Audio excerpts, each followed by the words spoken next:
Питам! Кой ще им даде пари? Кажете ми! Кой ще ги издържа? Здравейте, госпожи, да питам, какво ви притеснява? Що се толкова ядосана и тъй загоряла? Що се мъчите така? Гневът се старява. Няма нужда от такава изява в тази държава. Ех, си гад, ще те сетам от нас.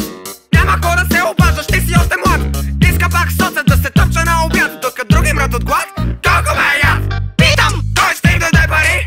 Кой ще ходи да работи, някой трябва да плати. Кой ще ги издържа? Кой ще ни спаси? Ей, този там, дето идва в парламента да поспи. Питам, кой ще им даде пари? Кой ще ходи да работи, някой трябва да плати. Кой ще ги издържа? Кой ще ни спаси?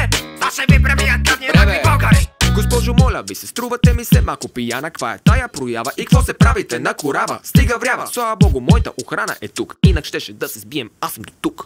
Питам, другарио, нима това не е шега? Искате да кажете, че аз греша?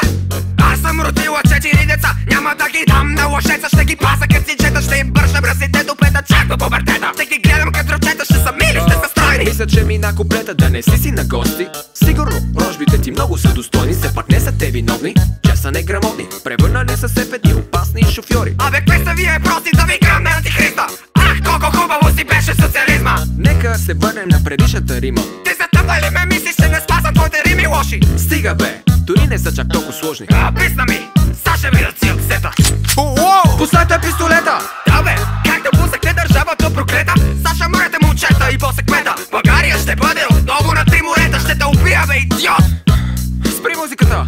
Ще те гръмна! Спри я! Не стреляй! Ще направя всичко, имаш дума честна! Ще говоря с шефа!